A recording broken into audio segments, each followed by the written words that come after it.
નમસ્કાર મિત્રો, આપ સૌનું અમારી ચેનલમાં ખૂબ ખૂબ સ્વાગત છે। મિત્રો, આજે આપણે વાત કરવા જઈ રહ્યા છીએ એક એવા પવિત્ર અને ખાસ અવસર વિશે જે જ્યોતિષ અને ધાર્મિક માન્યતાઓ અનુસાર અનેક રાશિના જાતકો માટે ખૂબ જ મહત્વપૂર્ણ બની શકે છે। વાત છે ગુરુ પૂર્ણિમાની અને આ વખતે ગુરુ પૂર્ણિમા સાથે જોડાયેલી કેટલીક એવી જ્યોતિષીય માન્યતાઓની જેના કારણે અમુક રાશિઓના જીવનમાં શુભ પરિવર્તન આવવાની સંભાવના માનવામાં આવી રહી છે। મિત્રો, કહેવાય છે કે જ્યારે ગુરુની કૃપા કોઈ વ્યક્તિ પર થાય છે ત્યારે તેના જીવનમાં જ્ઞાન, પ્રગતિ, સન્માન અને સમૃદ્ધિના નવા રસ્તા ખુલી શકે છે। ગુરુને જ્ઞાન, ધર્મ, શિક્ષણ, ભાગ્ય અને સમૃદ્ધિના કારક માનવામાં આવે છે। એટલે જ ગુરુ પૂર્ણિમાનો દિવસ આધ્યાત્મિક રીતે ખૂબ જ વિશેષ માનવામાં આવે છે। આજે આપણે એવી 5 રાશિઓ વિશે વાત કરીશું જેમના માટે ગુરુ પૂર્ણિમાનો સમય જ્યોતિષીય માન્યતાઓ અનુસાર શુભ બની શકે છે। આ સમય દરમિયાન આ રાશિના જાતકોને નોકરી, વ્યવસાય, પૈસા, પરિવાર, માનસન્માન અને અટકેલા કામોમાં સકારાત્મક પરિણામ મળવાની આશા રાખી શકાય છે। પરંતુ મિત્રો, આગળ વધતા પહેલા એક વાત ખાસ યાદ રાખજો કે જ્યોતિષમાં કરવામાં આવતી આવી ભવિષ્યવાણીઓ ધાર્મિક અને જ્યોતિષીય માન્યતાઓ પર આધારિત હોય છે। વાસ્તવિક જીવનમાં પરિણામ વ્યક્તિની પરિસ્થિતિ, મહેનત, નિર્ણય અને અનેક અન્ય બાબતો પર આધાર રાખે છે। મિત્રો, જો તમે પણ ભગવાન ગુરુદેવ અને ભગવાન વિષ્ણુમાં શ્રદ્ધા રાખો છો તો કોમેન્ટમાં એકવાર દિલથી ઓમ ગુરવે નમઃ જરૂર લખજો। ચાલો હવે જાણીએ તે 5 ભાગ્યશાળી રાશિઓ વિશે। નંબર 1, મેષ રાશિ। મેષ રાશિના જાતકો માટે આ સમય નવી શરૂઆત લઈને આવી શકે છે। લાંબા સમયથી તમે કોઈ કામમાં મહેનત કરી રહ્યા હોવ અને તમને યોગ્ય પરિણામ ન મળતું હોય તો હવે પરિસ્થિતિ ધીમે ધીમે બદલાતી જોવા મળી શકે છે। ગુરુ પૂર્ણિમાના સમયગાળા દરમિયાન તમારા આત્મવિશ્વાસમાં વધારો થઈ શકે છે અને તમે મહત્વપૂર્ણ નિર્ણયો લેવામાં વધુ સક્ષમ બની શકો છો। નોકરી કરતા જાતકો માટે કાર્યક્ષેત્રમાં નવી જવાબદારી મળવાની સંભાવના બની શકે છે।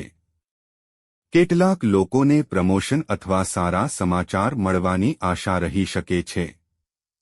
વ્યવસાય સાથે જોડાયેલા લોકો માટે નવા ગ્રાહકો અથવા નવા કામના અવસર મળી શકે છે। જો કોઈ વ્યક્તિ લાંબા સમયથી પોતાના વ્યવસાયને વિસ્તૃત કરવાની યોજના બનાવી રહી છે તો આ સમય તેને યોગ્ય દિશામાં આગળ વધવાની પ્રેરણા આપી શકે છે। જો કે કોઈ પણ મોટો આર્થિક નિર્ણય લેતા પહેલા યોગ્ય સલાહ અને વિચાર કરવો જરૂરી છે। આર્થિક રીતે પણ મેષ રાશિના જાતકો માટે સમય સારો રહી શકે છે। આવકના નવા માર્ગો વિશે વિચાર આવી શકે છે। જૂની મહેનતનું પરિણામ મળવાની સંભાવના પણ બની શકે છે। બીજી તરફ પરિવારના વાતાવરણમાં સુખશાંતિ વધે તેવી શક્યતા છે। ઘરના વડીલોનો સહયોગ મળી શકે છે અને લાંબા સમયથી ચાલી રહેલી કોઈ ચિંતા ઓછી થઈ શકે છે।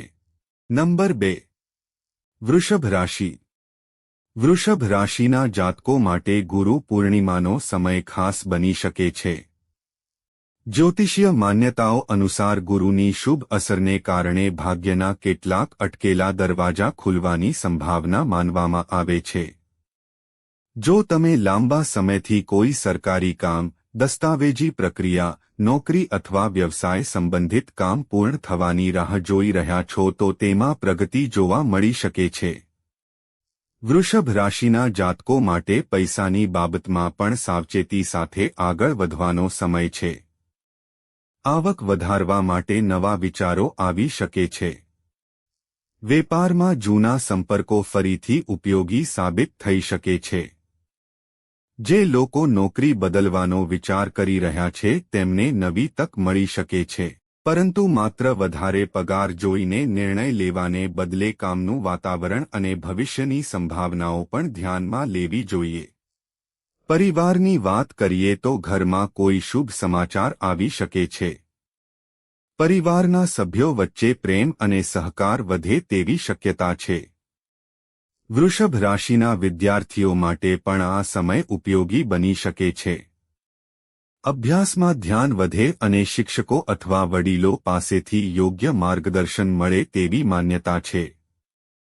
નંબર 3. સિંહ રાશિ.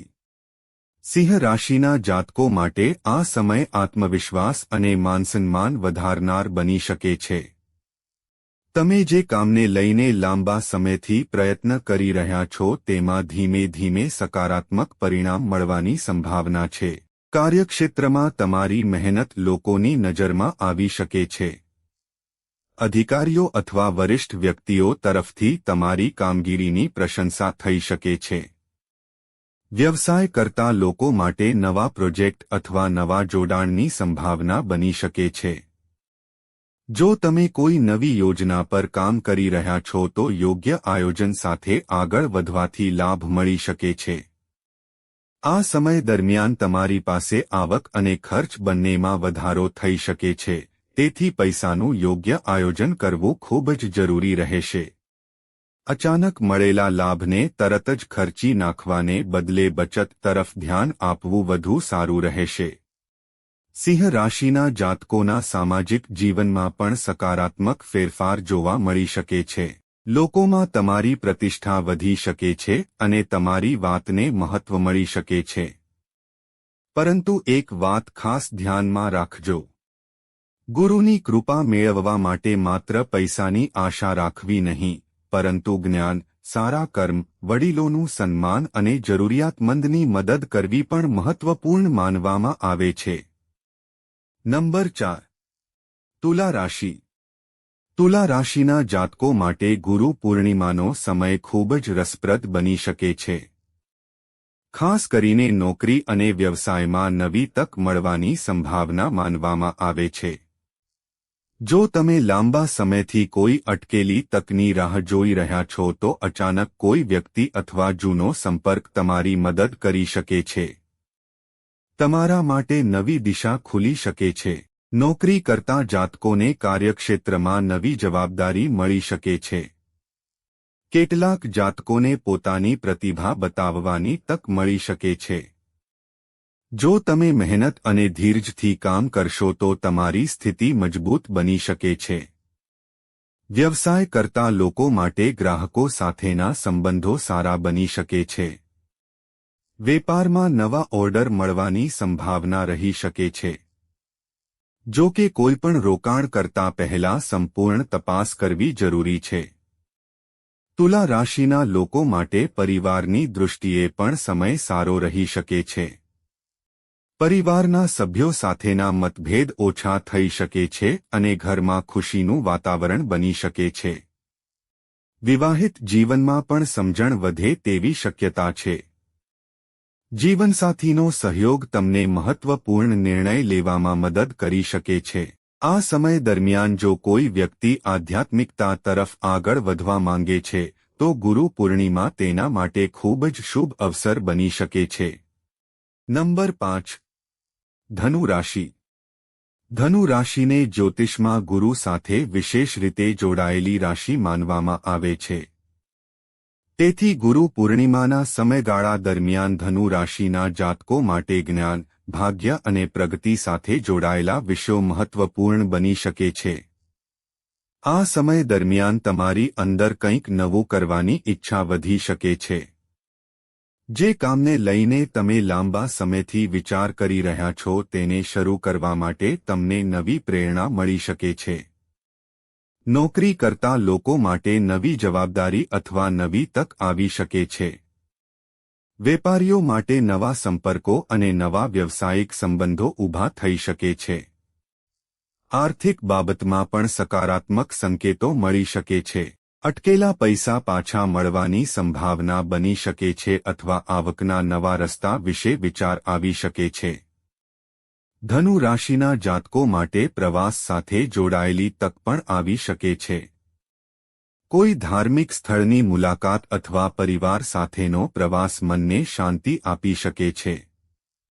વિદ્યાર્થીઓ માટે પણ આ સમય મહત્વપૂર્ણ બની શકે છે. ઉચ્ચ શિક્ષણ, સ્પર્ધાત્મક પરીક્ષા અથવા નવી સ્કિલ શીખવા માટે સારો સમય બની શકે છે. મિત્રો, આ 5 રાશિઓ માટે ગુરુ પૂર્ણિમાનો સમય જ્યોતિષીય માન્યતાઓ અનુસાર શુભ માનવામાં આવી રહ્યો છે. પરંતુ અહીં સૌથી મહત્વની વાત એ છે કે માત્ર રાશિ પર આધાર રાખીને જીવનના નિર્ણયો ન લેવા જોઈએ. જો જીવનમાં પૈસા જોઈએ છે તો મહેનત જરૂરી છે. જો સફળતા જોઈએ છે તો યોગ્ય નિર્ણય જરૂરી છે. જો સુખ જોઈએ છે તો પરિવાર અને સંબંધોની કદર કરવી જરૂરી છે. અને જો ગુરુની કૃપા જોઈએ છે તો જ્ઞાન અને સારા કર્મના માર્ગ પર ચાલવું જરૂરી છે. ગુરુ પૂર્ણિમાના દિવસે પોતાના ગુરુ, માતાપિતા અને વડીલોનું સન્માન કરવું ખૂબ જ શુભ માનવામાં આવે છે.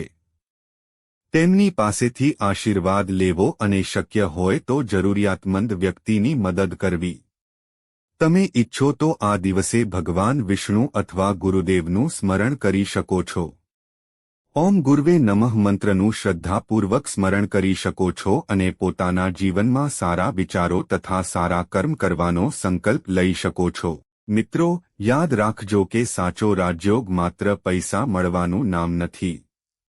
સાચો રાજયોગ ત્યારે કહેવાય જ્યારે જીવનમાં સુખ, શાંતિ, સન્માન, સ્વાસ્થ્ય, પરિવારનો પ્રેમ અને મહેનતનું યોગ્ય પરિણામ એકસાથે મળે. આ ગુરુ પૂર્ણિમા તમારા જીવનમાં નવી આશા, નવી દિશા અને નવી ઊર્જા લઈને આવે એવી ભગવાન ગુરુદેવના ચરણોમાં પ્રાર્થના. તો મિત્રો, આજે આપણે વાત કરી મેષ, વૃષભ, સિંહ, તુલા અને ધનુ રાશિના જાતકો વિશે. તમારી રાશિ આ 5 રાશિઓમાંથી છે કે નહીં, કોમેન્ટમાં તમારી રાશિનું નામ જરૂર લખજો. જો તમને આ માહિતી ગમી હોય તો વિડીયોને લાઇક કરજો, તમારા મિત્રો અને પરિવાર સાથે શેર કરજો અને આવી જ જ્યોતિષીય અને ધાર્મિક માહિતી માટે અમારી ચેનલને સબસ્ક્રાઇબ કરીને બેલ આઇકન દબાવવાનું ભૂલતા નહીં. ફરી મળીશું એક નવી અને રસપ્રદ માહિતી સાથે. જય ગુરુદેવ. જય શ્રી હરિ. આભાર મિત્રો.